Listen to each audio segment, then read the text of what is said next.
Today I'll be reading both concurring opinions in Trump v. Anderson.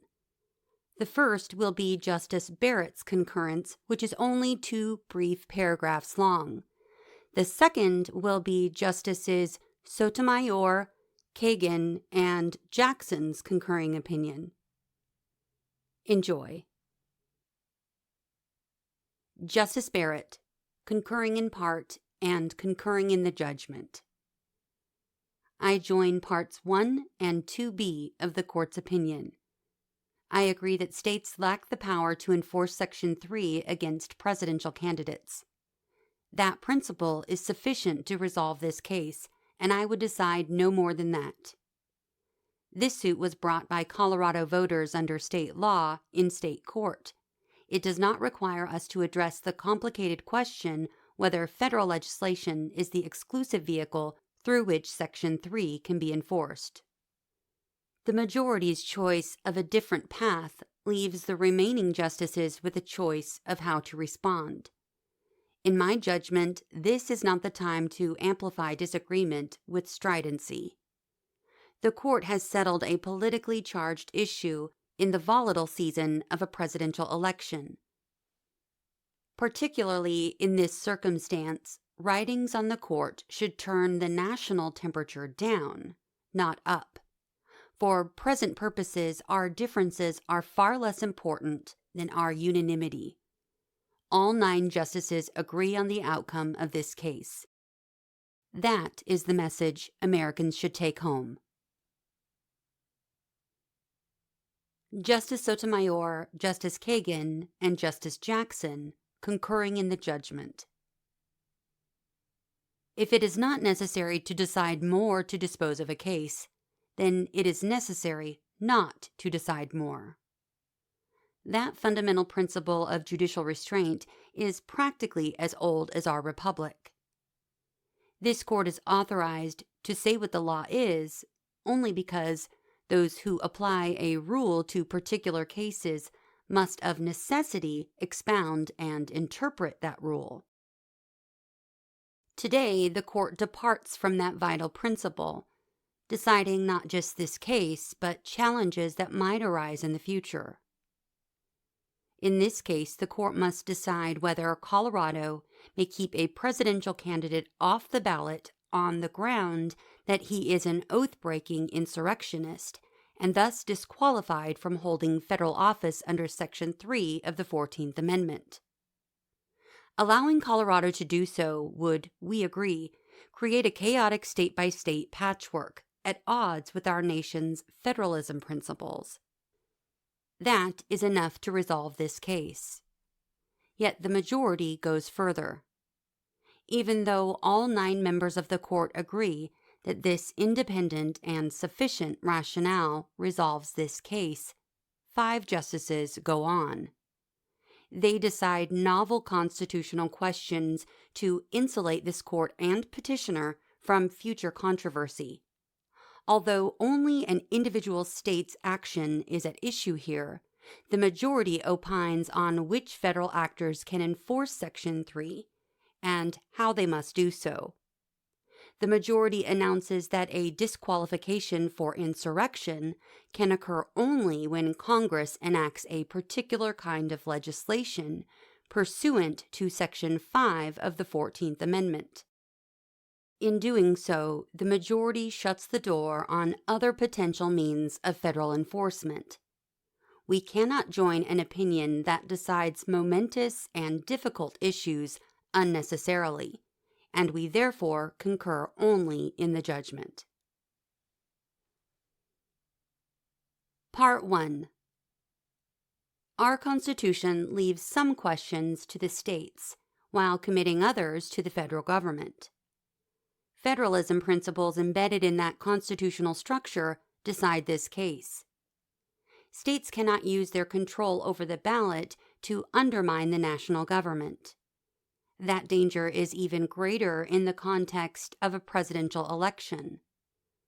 State restrictions in that context implicate a uniquely important national interest extending beyond a state's own borders. No doubt, states have significant authority over presidential electors and, in turn, presidential elections. That power, however, is limited by other constitutional constraints, including federalism principles. The majority rests on such principles when it explains why Colorado cannot take petitioner off the ballot. State-by-state resolution of the question whether Section 3 bars a particular candidate for president from serving, the majority explains, would be quite unlikely to yield a uniform answer consistent with the basic principle that the president represents all the voters in the nation.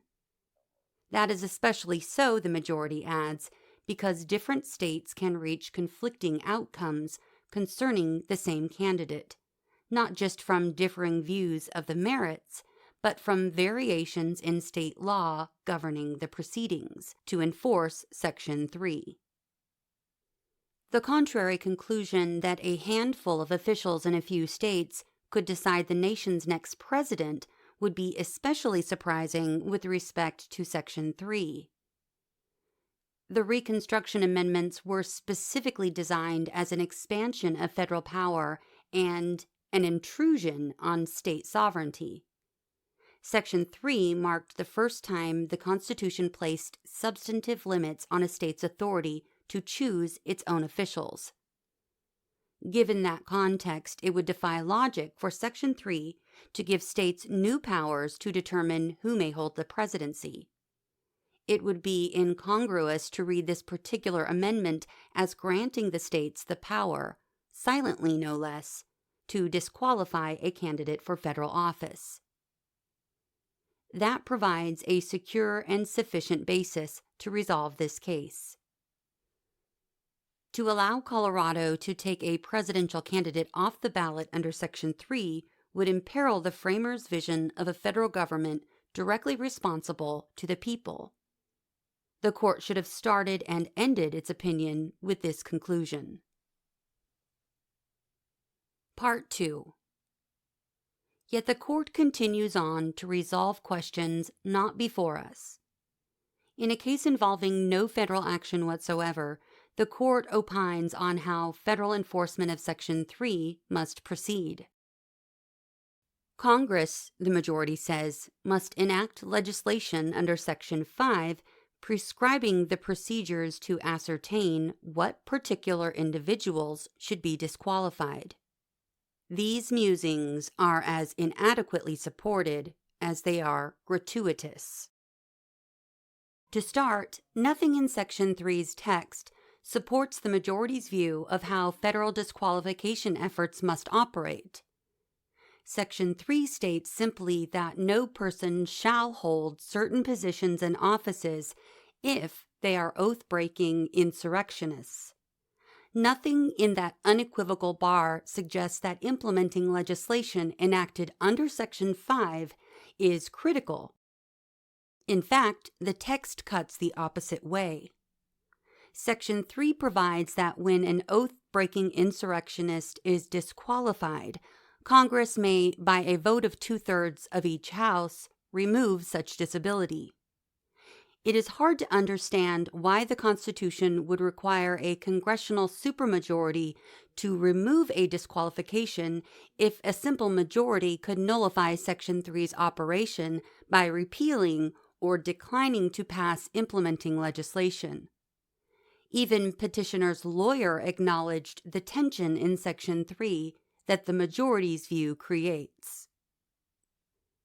Similarly, nothing else in the rest of the 14th Amendment supports the majority's view. Section 5 gives Congress the power to enforce the amendment by appropriate legislation. Remedial legislation of any kind, however, is not required. All the Reconstruction Amendments, including the Due Process and Equal Protection Guarantees and prohibition of slavery, are self-executing, meaning that they do not depend on legislation. Similarly, other constitutional rules of disqualification, like the 2-term limit on the presidency, do not require implementing legislation. Nor does the majority suggest otherwise. It simply creates a special rule for the insurrection disability in Section 3. The majority is left with next to no support for its requirement that a Section 3 disqualification can occur only pursuant to legislation enacted for that purpose. It cites Griffin's case, but that is a non-precedential lower court opinion by a single justice in his capacity as a circuit judge. Once again, even petitioner's lawyer distanced himself from fully embracing this case as probative of Section 3's meaning. The majority also cites Senator Trumbull's statements that Section 3 provided no means for enforcing itself. The majority, however, neglects to mention the senator's view that it is the 14th Amendment that prevents a person from holding office, with the proposed legislation simply affording a more efficient and speedy remedy for effecting the disqualification. Ultimately, under the guise of providing a more complete explanation for the judgment, the majority resolves many unsettled questions about Section 3. It forecloses judicial enforcement of that provision, such as might occur when a party is prosecuted by an insurrectionist and raises a defense on that score. The majority further holds that any legislation to enforce this provision must prescribe certain procedures tailored to Section 3, ruling out enforcement under general federal statutes requiring the government to comply with the law. By resolving these and other questions, the majority attempts to insulate all alleged insurrectionists from future challenges to their holding federal office. What it does today, the court should have left undone. The court today needed to resolve only a single question: whether an individual state may keep a presidential candidate found to have engaged in insurrection off its ballots. The majority resolves much more than the case before us. Although federal enforcement of Section 3 is in no way at issue, the majority announces novel rules for how that enforcement must operate. It reaches out to decide Section 3 questions not before us, and to foreclose future efforts to disqualify a presidential candidate under that provision. In a sensitive case crying out for judicial restraint, it abandons that course. Section 3 serves an important, though rarely needed, role in our democracy. The American people have the power to vote for and elect candidates for national office, and that is a great and glorious thing.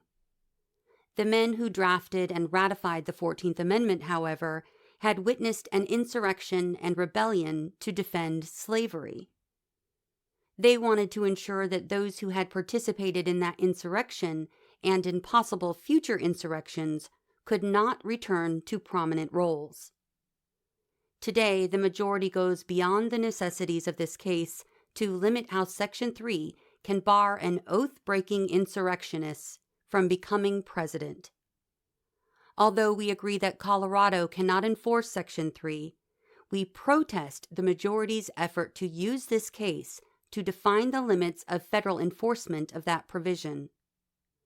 Because we would decide only the issue before us, we concur only in the judgment.